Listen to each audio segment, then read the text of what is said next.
Hello, everyone. My name is Frank Anthony, and welcome back to Let Me Be Frank, episode 75. We are a quarter away to 100 episodes, and also this is the first episode of season 5. I'm so excited. I'm back from the break, and not a break that was a month long, so I hope that's exciting like it is for me.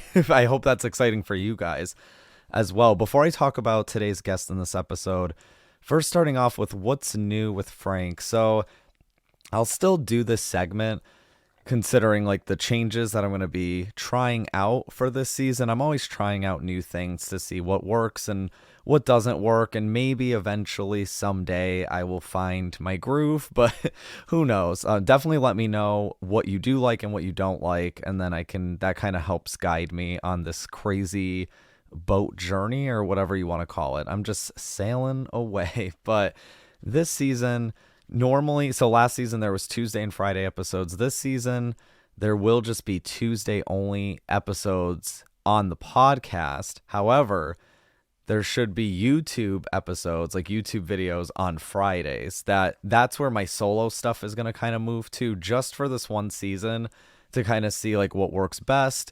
Because then what's going to happen regarding, depending on how people respond, either I'll go back to doing the 2 episodes on here, or you guys can get 1 episode on the podcast, 1 episode on YouTube videos. I think that would kind of appease the 2 different audiences that I seem to have, and that people have in general. Usually people do have a YouTube channel and a podcast. So I'm just kind of testing it out to see how that works. It would be nice to build up the YouTube platform more. I think there's only like 60 something subscribers, which, by the way, I want to thank each and every one of you that are subscribed over there. That definitely means a lot. And to anyone who's following the show on here, I definitely appreciate you guys as well. But yeah, we're going to test that out. That's what's kind of new with me there. So just bear with me. Also, what's nice is that you'll be able to see me again on Friday episodes. And I'm thinking, and this is just rumored, I'm already thinking about season 6 a little bit, if we make it there, which we should. I'm already starting to, I don't want to get anyone's hopes up, so I'm like, I don't know if I should talk about this, but it's rumored that season 6, maybe both episodes will have video again. I'm working on something. I don't really want to give any more away. Producers will know about it first before the general audience, but I'm kind of, I'm doing some research. I'm looking into what I could maybe do, and something that would be really exciting if it works. And if it doesn't, then sorry, it was just a rumor. but hopefully it works. So because now it's just this 1 episode a week, I'm going to do the country rankings, which I'm calling now show rankings, because I talk about countries and states. So it's going to be show rankings, and we're still going to have the quote. And I'll say a little bit of what's new with me, but on Friday episodes, it's going to be more in depth when I talk about myself. I really want this platform. I mean, I'll still talk on the episodes, of course, but I want this platform to be for the guests that come on the show and the couples that come on the show, because I think that's mainly what you guys are coming for. I know you guys come for me as well, but like I said, this is just a whole test run. We'll see how it goes. So show rankings. Once again, it's the same, where 3rd place is Mexico, 2nd place is Canada, and 1st place is the United States. And the United States is quite far ahead compared to the other countries, but Mexico and Canada are pretty neck and neck, which is interesting. So you never know. Maybe they could shoot up. It depends how many people check out the show. But I think with the audience that's here, it's definitely possible for them to start moving up a lot. It's still somewhat of a smallish platform in a way. For the states, so the states are always changing. So New York is in 5th place. They're clinging on. New York is clinging on. They were up there, but they're still in the top 5. Ohio is in 4th place. Thank you, Ohio. And thank you, New York, of course. Massachusetts went down to 3rd place. My home state went down. I think they were in the 2nd place last time, so now they're in 3rd, but they're very close to these other 2 who have really been rocking it. Missouri actually was knocked down to 2nd place. They were 1st place the last time at the end of season 4. So we have Missouri in 2nd, and California, who I want to say was in 3rd before, is now in 1st place, and they are now ahead. Like I said, those 3 states are very close to one another in numbers. It's really exciting to see. It's almost like I'm betting on horses or something, even though there's no money involved. But New York, Ohio, Massachusetts, Missouri, and California. Thank you guys. And of course, all the other states as well that have been checking it out. I know Florida was still up there. Georgia was in the top 5 at one point. I think I saw Rhode Island on the list. There's a bunch of other, Wisconsin, I think was there too. There's a bunch of different states. And I do want to thank all of you so much for checking out the show, and make sure to share it and to subscribe. Today's quote is from producer Alexa H. There's still a ton of them in the bag from Alexa H. The quote this time is, "When a person tells you that you hurt them, you don't get to decide that you didn't." And that quote is originally from Louis C.K. I chose that quote for this episode because I feel like that can kind of tie in. I try to get quotes that kind of are similar to today's topic a little bit, or today's interview in this case. And yeah, I mean, it's interesting. This whole concept is interesting, and it's something that took me a while to learn, just because I was feeling one way. If I was in a disagreement with someone, just because I was feeling one way and they were feeling a whole different way, didn't mean that they should feel invalidated. And I'll admit I'm guilty of that in my past, of hurting people and not really seeing it as a big deal, or, oh, it was just a joke. We shouldn't invalidate other people's feelings, especially if they're friends or loved ones. We shouldn't invalidate their feelings. We should at least listen to what they have to say and try to understand where they're coming from. We may not agree on every little detail, but I think it's still important that we are open to them, and that we do listen, and that we take in, and maybe, you never know, we could actually learn something from that other individual. So today's guest to start off season 5, I'm so excited. She's actually a new producer as well on the show. Our newest producer is Krisha. She is the host of the Gay Monologues podcast, and she's owner of Loud Pride. I'm so excited to have her on. We talk about her podcast, and we talk about Loud Pride, which is her little business / website / all the money is donated to a really good cause. So listen out for that. And we talk about, she does these really cool TikToks that I'm literally obsessed with. I'll see them online, and I have a TikTok account myself, and it's like, oh my God, I love watching these. It's just a little she'll get more into those. I'm not going to spoil anymore. I'm just, you know what? Yeah, let's just get to the episode. I'm too excited, and I'm going to end up giving away the whole episode without you actually listening to it. So let me not do that. So without further ado, enjoy. Hey, Krisha, how's it going? Hey, Frank. I'm good. How are you? I'm doing well. It was almost a little messy this morning with the dogs, because of course, what was it? Maybe like a half hour before we were about to record, they just start barking out of nowhere. They have to go to the bathroom. So oh no. It Are was they like okay? washing. They're good. Yeah, they were just being brats this morning. How's Katniss? Good question. That's a good question. I've not heard an update. So for people that aren't familiar, Katniss was a squirrel. Is a squirrel. God, I don't want to use past tense. I don't want to jinx it. Oh no. I haven't heard anything. I'm going to I think I still have that woman's number. I'm going to text her about that. But anyway, let's get on to you. So if you were a novel, what would the back of your book say? God, I know this. I knew this question was coming, and I heard you ask other people, and I'm like, that's a tough question. And it is, yeah. Yep, still a tough question. I think I would have to say, let's find out together. Because I feel like I think all the time I know what I want to do with my life, the path, but then I'm like, no, this other thing is cool too, or maybe eventually I'll get back to it, or these things will somehow, these two interests will somehow find a way to work together, and that will be my future. So yeah, let's find out together. Nice. Yeah, I like that. That's my life too. I always say work in progress. Yeah. A whip. Wanting to do something new every day. So you have a podcast called Gay Monologues. What is your show about, and what made you want to start the show? So originally the show was just because I personally was going through this where I had just figured out, I think not just, but a couple months figured out that I was a lesbian.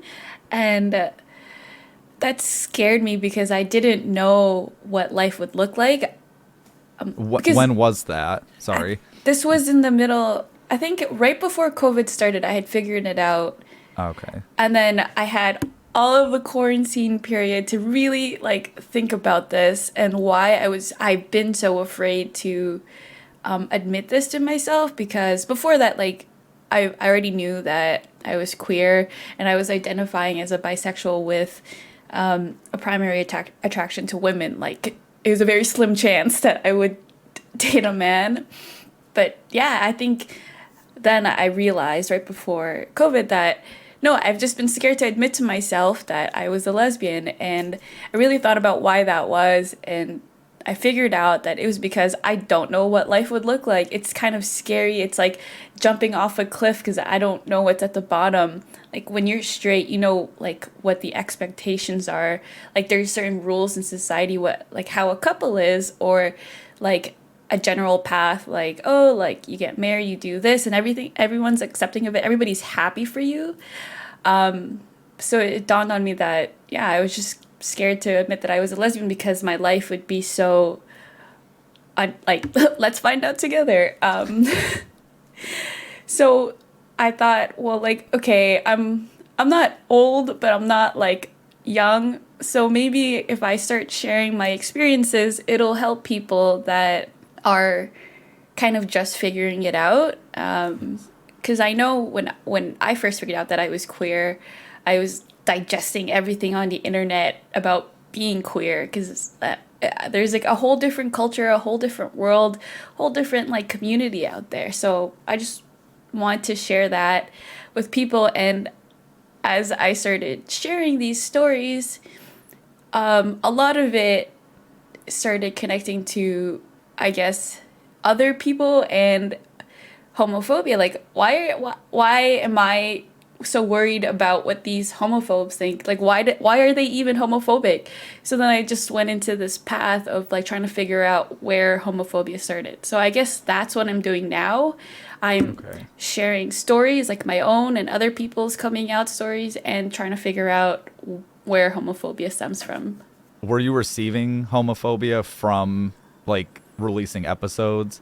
Not at all. I mean, it is public, but I think I've just like niched into that corner of the internet where only the gay people see it, and no, and like really no homophobic people like see it. Thankfully, I mean, I think I'd be okay if somebody was super homophobic and then like commented on my things, because like I do have like, it's not that like I'm looking to fight, but I have a response, and sometimes it's just like not worth responding to. But yeah, thankfully not. No, yeah, online hate, it's not worth it at the end of the day. Yeah. No, I mean, it's definitely scary to talk about, you know, our orientation, our sexuality and stuff to a whole audience. And, you know, and of course, like when we start our shows, it starts off as a small audience, but, you know, it grows over time. And I started talking to, you know, for my show, because at first, you know, as you're talking, you think like, well, like, am I helping people? Am I not helping people? And then I started talking to individuals from the LGBT community in other countries. And that's when I realized how much conversations, the types of conversations that you share and that I've shared a little bit on my show, how helpful those are, because how much they have to keep hidden, unfortunately, in with the laws that are in play in their countries and stuff. So I think, you know, if they're able to listen to these outlets, it's super helpful. And, you know, I've heard a lot of them have told me that they want to come, you know, they want to come to the US so that they can finally be able to be themselves. Oh my God, that's so nice to hear. Because I go through that, like, I think on a weekly basis. Like, am I helping anybody? Am I, like, is this worth it? Like, am I just embarrassing myself for the world to see? But yeah, like, I mean, obviously it's a lot smaller podcast, but I've gotten a few messages from people like thanking me for sharing my story. And sometimes I forget that, because I haven't released an episode in a while. Well, even and that's okay. I was saying we all got to take breaks. But even in this country, I mean, I think about when I was, let's see, during high school, I kind of came out, I guess. I was outed during Oh no. during sophomore year. Yeah, that's always fun. But I was like kind of outed, kind of not. But it's complicated. But pretty much high school, I was starting to figure it out, and I never had resources like your show or there just wasn't any of that, or not, it wasn't prominent in entertainment or in media in general and stuff. So it's great that, there's these types of resources now, along with like other stuff like articles and stuff online. But it's nice to have like, oh, this is just something I can listen to, and it helps me feel better as an individual, and that, oh, I'm not like this outcast, or I'm not going to be like, there's always going to be people out there that will accept and love you. Yeah, I think that like that's what really pushed me to do this, because of like content like what you've shared that made me really feel that, oh, I'll be okay in the future. Like right now might suck, but eventually it'll be kind of okay. And yeah, I mean, so I had a friend who's trans, and I remember that was like my very first episode, and people were like, "What?" Like, I didn't really see a big deal about it because it was just my friend, but I didn't realize either like how much people didn't know about the trans community at all until people were spewing comments and throwing them in, and it was like, oh damn, like I guess, yeah, like we do need to, like, certain things we may know personally, maybe we do need to talk about, because maybe, yeah, there are a lot of people out there that just don't, not that they're ignorant about it, but maybe they would be willing to listen, they just didn't have anyone to tell them. Yeah, I've had like family members and friends ask me about like certain topics in the LGBTQ like world, and to us, I guess it's just so like, oh yeah, that's so obvious, like we know this, but then we forget that like other people don't really have to know this. Yeah. And there's stuff I learn every day too. Like we don't, no one knows everything. Yeah, like it's so cool when I learn new things. Like I know that I learned this last year, but it's still like my favorite thing to learn, that I've learned. It's what 2S meant, and it's like in indigenous communities, to spirit means that you've possessed both masculine and feminine spirits in you. So I thought that was really cool. What's it called? 2S.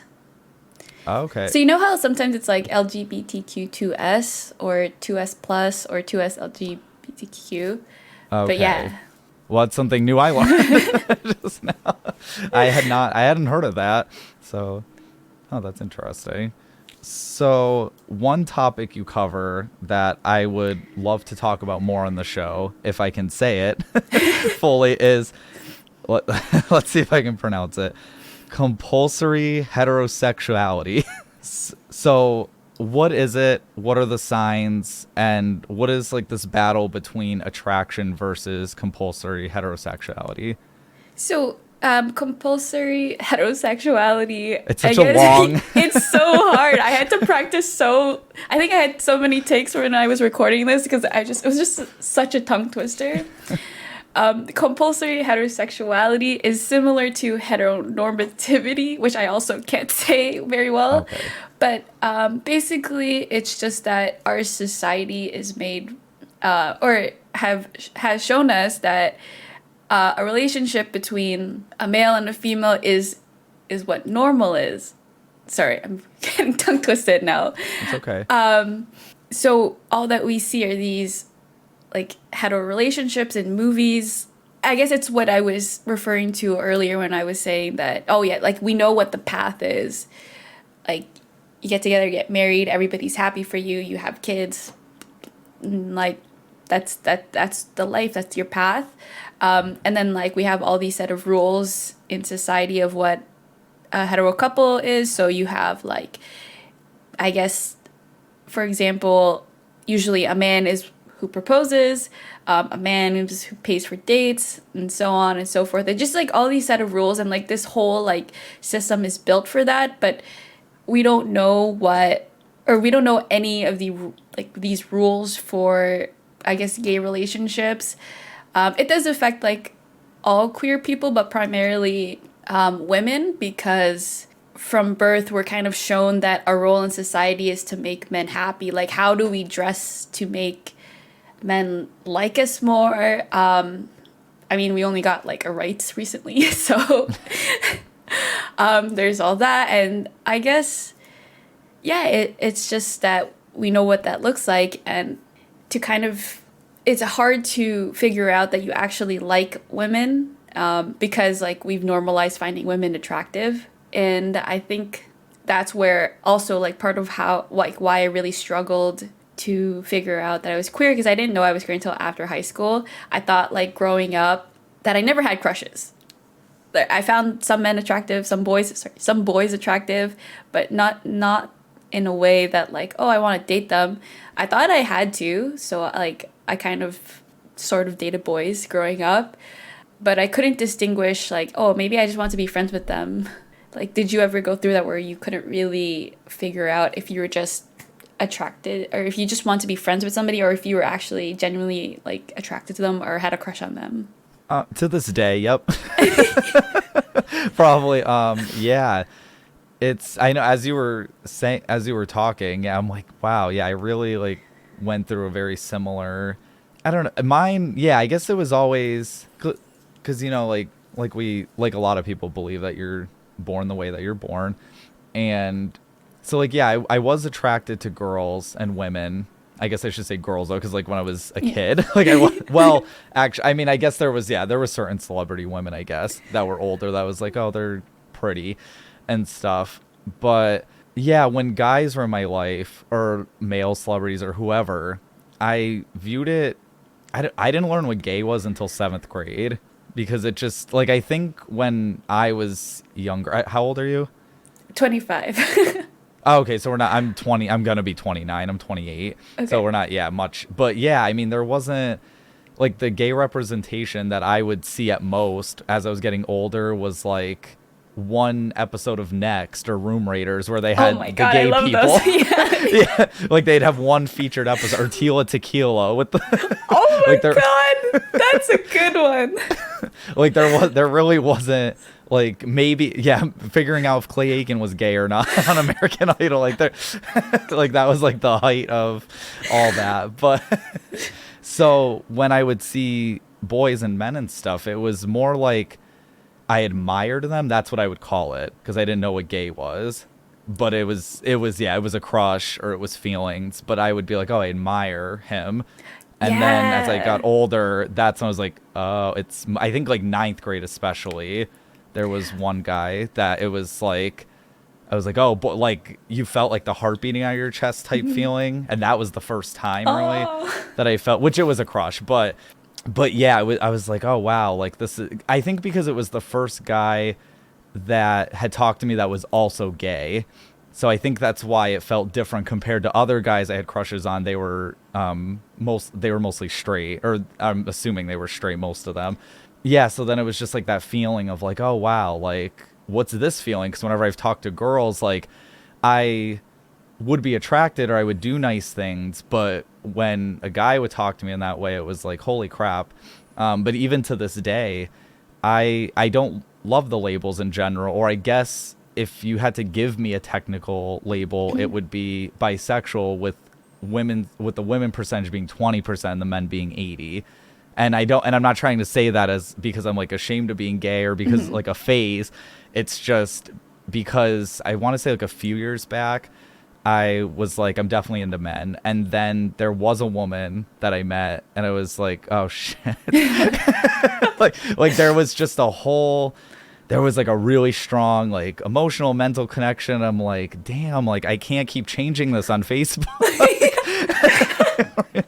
Like, I hate labels for that reason.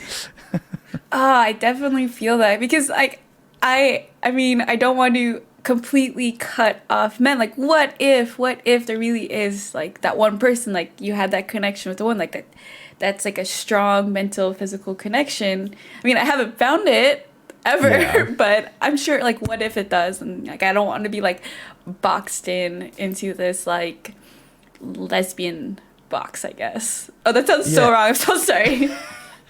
No, I get it. And that's why, I mean, that's why half the time if people ask me if I'm gay, I'm just like, yeah. Like, because to like try to explain it every time, or to be like, I don't know, like, people still, I don't think people are still like, people are getting more familiar with like bisexuality, but it's still like, I don't want to say it's as taboo as it used to be, but people still like with that and and someone being pansexual, people are still like, I don't know, there's all the questions still, and the questions like, is this a phase, or like, are you just, bored? I don't know. Like, so instead of like going through all that, I'm just like, yeah, I'm whatever you think I am, and I'm me.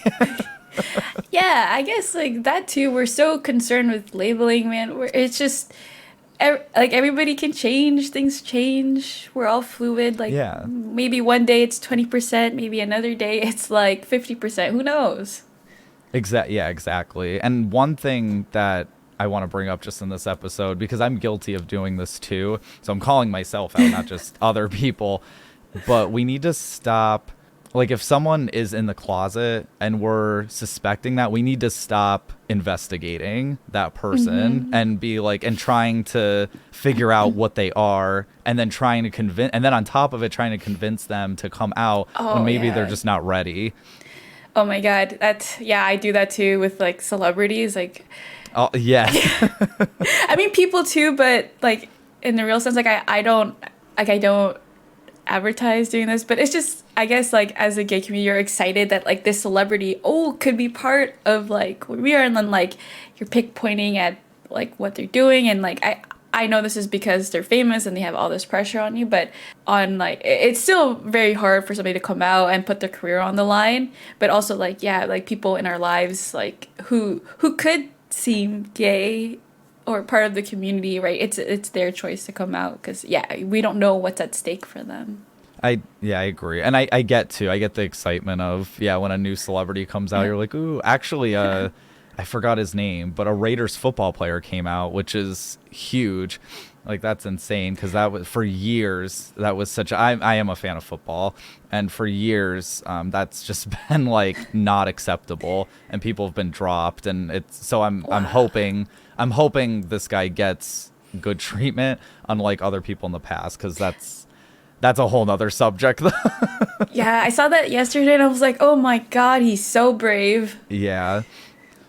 But No. I hope that, like, I mean, it seems like it's getting good feedback, but I hope that it's not like after this whole like excitement passes that he gets dropped from the team or like loses sponsorships. That would be so sad. That's a good point too. Yeah, there's certain things like that where once the tension starts weaning off, then it's like, all right, now reality sets in, and it's like, damn. Poor guy. Or I mean, I hope not, poor guy, but yeah. Yeah. I guess also I wanted to ask, going back to when you said like when you were in high school or growing up, you like girls and you did nice things for them. What did you mean by nice things? I think the interview is flipped now. Oh, sorry. I'm just very curious. So, I mean, it wasn't like, not like super intimate, like intimate physical stuff. That's what I mean by intimate. But it was more like giving them flowers and writing poetry and like just that's just like who I am in general. Like, I'm kind of like a hopeless romantic in that sense. Aww. But it was stuff like that. I wonder too, I mean, this is just overanalyzing at this point. I wonder if like some of those girls maybe sensed that I was more into men or into men, and that's why like I got rejected on certain occasions. I don't know. But like I said, that could really just be overanalyzing. Maybe they just weren't into me. But yeah, no, it was stuff like that, like just getting them certain things. Like there was certain girls I got like stuffed animals and stuff. I used to always give people stuffed animals back then. So just stuff like that, and like I would ask girls to like the dances and stuff, at least like the little ones. When it came to like prom and stuff, that's when I actually had asked like what was it, senior year, I asked my first boyfriend, and then he didn't show up. Never mind. But it was very toxic, that relationship. Like, we had broken up about 30-40 times, so that was but anyway, back to the girls. I think just like that type of stuff. I can't really try and think specific. Oh, those big like the Reese's cups, but they're like huge. Oh yeah. I got like a girl one of those one time, and she probably got diabetes. No, I don't know, but but I was like, here's a shit ton of sugar. Oh, that's so cute. Thanks. What types of what type of romantic things have you done with partners? I'm or the like same. or affectionate things. Sorry, yeah, I'm not like, what did you do behind? Behind closed curtains. No, I'm the same. I'm a hopeless romantic. I've written poetry for people, but written like breakup poetry too. I've sent like gifts, I guess, because the last relationship was long distance, so I sent a T-shirt that smelled like me. Aw. What else? I usually just steal those from my partner. I've also, I guess, I'm a very like show, like I'm a doer. Like I show like how I feel. So I think like once I was like, I wasn't even in a relationship with this girl, but we were kind of dating, and they were saying that they were having a tough night. And this person like lived, I think, at least an hour and a half away from me, and it was like 10 p.m. or something at night, and they were saying that they were feeling like really low, so I drove all the way there, and like I showed up and like just comforted them, like obviously with their like consent. I'm not just gonna show up to somebody's house. Yeah. Or like I'll go pick up their favorite food and bring it to them if they're feeling sick. Maybe I'm just like, I don't want to use the term a simp, because I've done all of these for all the girls that like I haven't actually been in relationships with, but like just kind of seeing, but like I don't see it as like I'm being a simp, but I just like want to treat people that I'm seeing, I guess, well, and show them that like, hey, like there's nice people out there. I think I'm a simp too. A little Okay, bit. good. Like I hate that word, but the more I think about it, at the end of the day, we're not simps. We're good-hearted people. Yeah, that get, that like to give. Like I like to give to my partners, or people who aren't my partners, which is the worst, because you do all these things, and not that you expect something from the other person, except for maybe like respect and kindness, but it's like you do those things and then they don't reciprocate, or they don't feel the same way back, and that is a shitty feeling. It's like, oh man. Oh, I had to learn that the hard way, that just because I do all these things for people doesn't mean I should expect the same kind of action back. It's tough because you want to, like, you should do what you want to do, but then it sucks when I'm guilty of like having a shit ton of expectations and really high ones, like because I know like I would like push a mountain for someone, so I'm like, if they don't push it back in place, then I'm like, bye. which you can't always be like that. I think my last girlfriend, we were together for I think maybe like 3.5 years, but I think that was a really big pressure that I put on her, because I would do all these nice things. I would like constantly be giving and giving and giving, but then like I'm like, oh, you're not like returning like any of this, you must not love me. Gotcha. Yeah, that makes sense. And yeah, I mean, everyone gives differently, and there's definitely people out there that are more similar to your nature. So at least like if you do meet those people, then at least there's not like as much miscommunication in that sense, because it's like if you guys are similar in that way, then it's like, oh, but there's tons of people out in the world who have I like to call it love languages, because I read that book by Chapman. So people have different love languages, and people can still make it work and be together. It's like figuring out how that, like, you feel appreciated in one way, and then figuring out how your partner or someone else, how they can feel appreciated. Yeah, I've definitely like cut back on that though, the giving, because I'm like, oh my god, what about myself? I also love myself now. Yeah. Yes. Yeah, that is so important. It's like, if we don't love ourselves, then it's hard to love others, or maybe not hard to love others, but it's you're almost like sacrificing yourself for others. Like, here, just take my voodoo doll and do whatever you want to. Oh my god, this was also something that like I just remember that was a really hard lesson for me, was that I was so giving in the sense that it became kind of toxic because I expected the same in return, where I kind of had this like superiority complex where I was like, oh, like I'm doing all this for you, like I'm like an amazing partner, blah blah blah, like you're a shitty partner. But I just wasn't recognizing their love language. That's very interesting, because something like that, they wouldn't call themselves being toxic in that way. They'd be like, no, it's just the better person. So I think that's very interesting to recognize. Okay, so you have an online store called Loud Pride. Can you tell us more about that? Sure, this was also like in my state of COVID thinking where I was just alone, and in like the height of the Black Lives Matter movement last year. I mean, I don't want to take away from like their voice, but it really just it made me reflect on my own culture where so I'm an immigrant. I moved to Canada when I was 6. So I didn't really have too much time there with my own culture, and then I moved here to Canada and I kind of was submersed into this, going to school, wanting to be accepted. I think I've been to like 6 or 7 elementary schools. And Wow. yeah, so I was always a new kid and I always wanted to be like accepted. I want to make new friends, and like I'm pretty introverted. So it was hard for me to make friends, and I guess in order to do that, I just took in what was normal around me, and in that sense, like I kind of pushed out my own culture.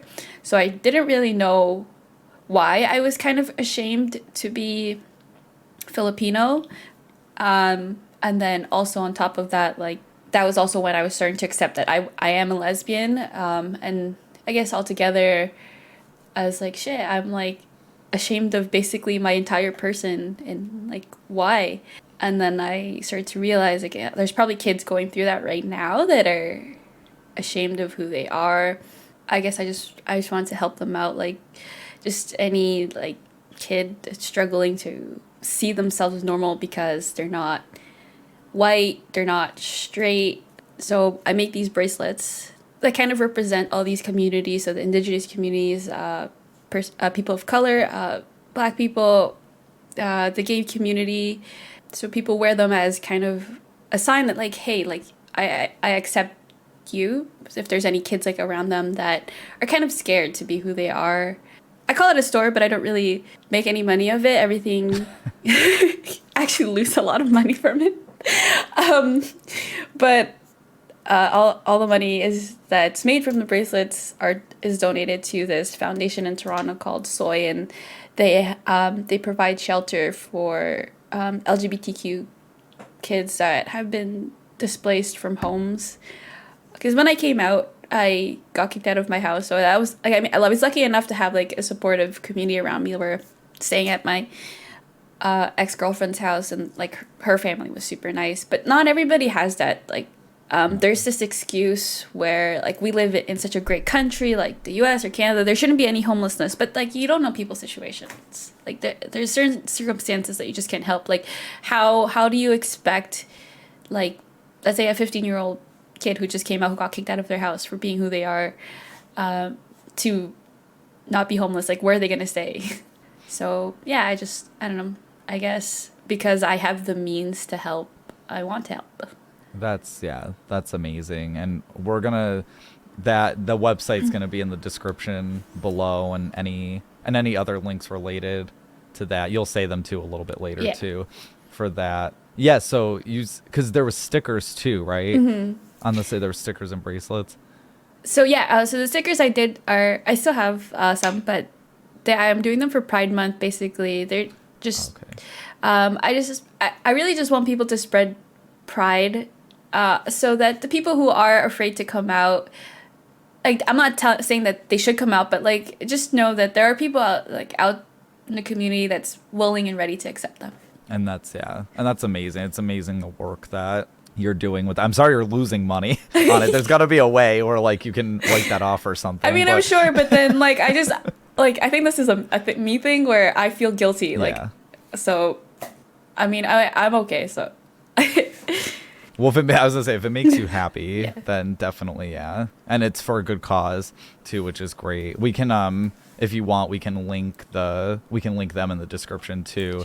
But I'm sorry with what you had to go through. Yeah. With Yeah. getting kicked out, you mean? Sorry. Yeah. Yeah, I expected it as much. Like, I always knew that my parents would be very unaccepting because of how they grew up. I don't really blame them because, it's all they know. And I'm not saying that, like, older people can't change their minds, but it's a lot harder because, like, their mindset is already, like, concrete. But it is changing, so I'm really happy about it. Like my mom, I was talking to her, I think a couple of weeks ago, and she started asking me. So in Toronto, I don't know if this is also happening in the US, but a lot of the Catholic district school boards were having this discussion where they didn't know if they should raise the pride flags during Pride Month. And a lot of people were saying, like, of course, why not? And then there was, like, religious people saying, no, that's, like, against our religion. Why would we do that? So my mom was, like, asking me about it. Why is this an issue now? Not that it was, like, to be rude, but she was just genuinely curious, like, why we're talking about this now. So, like, I mean, it is an improvement. So she was genuinely curious. She wasn't, like, talking down. But, yeah, so I'm happy. Yeah. No, it's I always say, like, it's good to ask questions about stuff you don't understand instead of be like, fuck that. you know, like, it's nice when, I mean, that I am happy that hopefully, yeah, it's like slowly, like, I hope, they do accept you, or that they get to a point, like, if they don't accept you, that they get to a point where they do at least accept you as their child. That's always hard for me to comprehend when, like, I mean, I'm not a parent, but I don't know, I just don't know how parents can do that when, especially like moms, when it's like they're growing inside of you and then they're just like, bye. And like, you're not even 18 or something. Like, it's so heartbreaking. Yeah. I guess that's all like part of why I'm sharing my experiences, because like, it's possible for parents to change. I guess it's a journey for all of us. And it looks like everything you're doing in life too, that you're doing great. So that makes me happy. Thanks. Oh my God, thank you, Frank. You're welcome. So, okay, yeah. So this trend that you started that I'm semi-obsessed with, I like almost want to do it myself, but I don't want to copy. So, and I'm also wondering, because I have to add the question after, you started this trend of filming yourself each day. So on TikTok. So what's the story behind that? And a question that I'm going to add is, am I going to be in one for this recording? Because I'm in your life technically this morning. I was actually debating if I should. I'm like, probably not. I didn't ask for your permission, so I was just going to go get coffee after, or not coffee, matcha. I stopped drinking coffee. But Okay. So the story behind this is because I've been hearing, like, whenever friends of mine have come out to their families, I guess parents are just unsure of what it is that they're doing. Like, for example, my story, so I was still living in my parents' house. I had already come out to them, but I was kind of forced to move back home. A whole nother story, but I was living at home. And I was really not in a good place, very sad. I had just broken up with my ex-girlfriend, and then some other stuff was going on in my life. So my two friends were coming over a lot, at least like once or twice a week, and we were just hanging out in my basement, drinking wine and watching like sitcoms. Okay, this next part is my fault completely.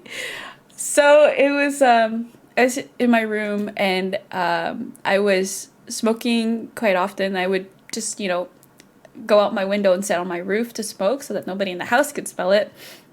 I'm talking about like weed. It's legal in Canada. Yes. So, so I texted my friend. I'm like, hey, like because it was raining outside, so I wasn't gonna sit on my roof and get soaked and smoke.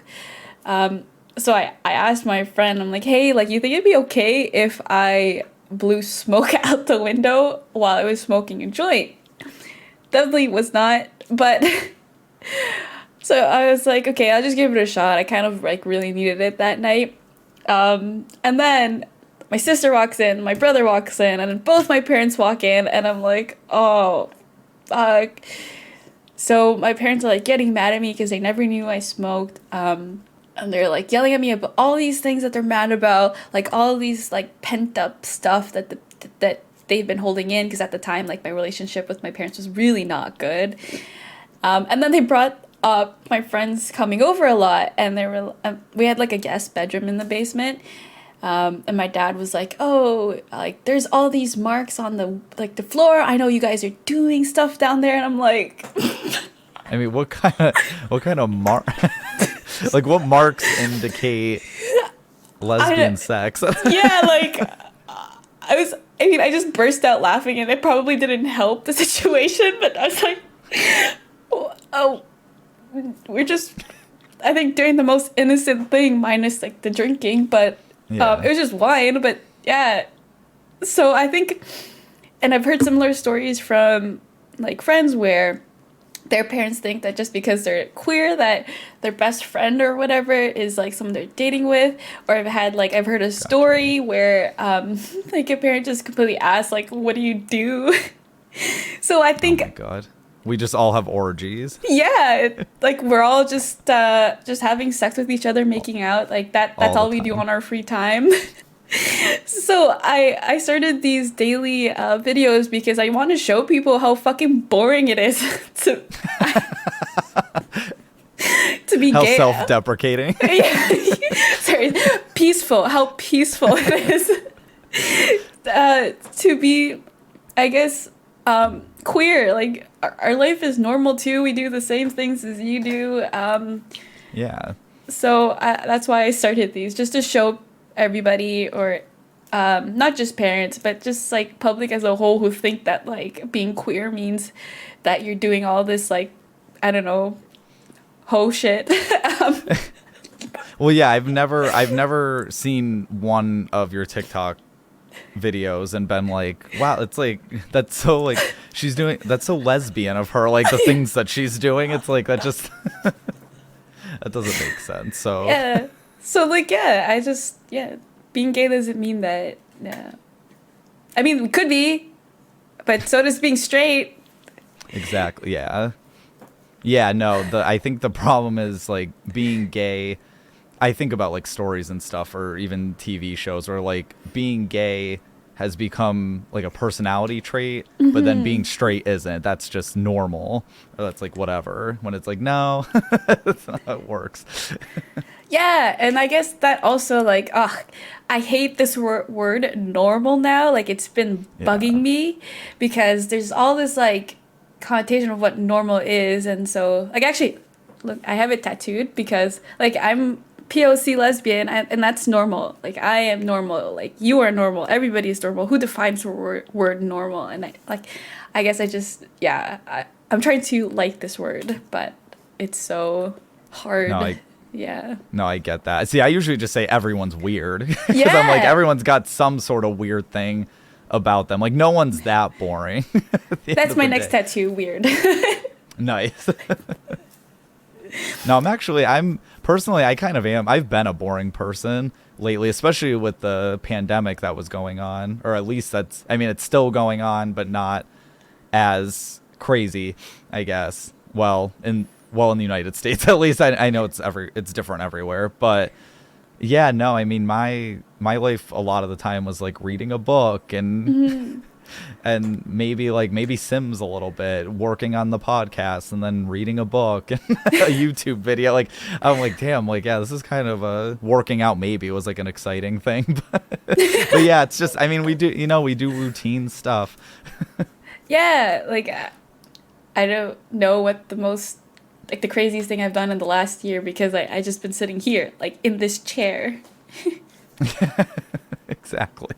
I like to ask this question for all the guests too. Which I'm assuming you probably have a lot, because we were kind of, touching on certain things. What's one of the most important lessons you've learned in life? A big one for me, like I know this is pretty obvious, is that everybody is different. Like I guess like I've always known that, but it took like I guess 25 years to kind of really click in. Like when I was growing up, I used to not see other people's like point of view where I'm like, how can you not see that I'm right? Like, like subjective things, like in a situation, like, oh, I think this, this, and this, so I am right. You are wrong. And I guess that also like comes to now, but I guess as people too, like people don't have to define, like don't have to have definite labels. Can be like whatever gender that they decide to be or who they are. But yeah, I think also like on the other side of that, like people can commit to not accepting that you're different. So like it's not my job to change their mind. Like they're just different. So I like that. And more people need to start thinking that way too. Or well, like at least like the small stuff. Like there's just certain things that are like, yeah, like you said, subjective stuff where it's like, do we really need to argue about like, I don't know, like I mean, okay, I'm all about the environment, for example, but like, do we like have to have a hardcore argument about the straw that we use like with a complete stranger and stuff, like an hour, 2 hour fight online? It's like, I don't know, like that's just like they're like, I mean, you can explain why they choose like not a plastic straw, but after like if they're still like so adamant, it's like, okay, like yeah, they're not changing their minds, so it's like... And I mean, it sucks for people who don't want to use plastic straws, but at the same time, it's like, okay, I gave them the information, or like I argued my point, or like or had like a discussion. If it's not getting through, like that's not my fault. That's just, it's not. Yeah, they're not accepting it, which is I'm like, I'm just making myself mad for no reason. Yeah, exactly. Well, that's the that's what ends up I mean, I've gone off the internet and have just been so frustrated and getting headaches from a situation that it's like, yeah, they might not have even been affected twice by it, or maybe they were too. And it's like, oh my God, it's not worth like destroying our mental health. Yeah. I've even gotten into fights for like my friends, because like they have their accounts and like, they're also pretty liberal, and like they've posted, and then like some homophobic person or like some very like narrow-minded person will like comment and like argue, and I'm like, oh my God, I need to like not look at this, because they're not changing their mind anytime soon. Well, even like, and I thought it would just be like certain debatable topics. It'll be anything at this point. Like I know, even so I do the daily quotes, or I used to do it a lot, and then I stopped, and I'm starting to do it again. I just like to, any quotes I come across, I just save them. There'll be a quote at the beginning of this episode when it comes out and stuff. I like certain quotes. I like reading them once or twice and just being like, yeah, like little reminders.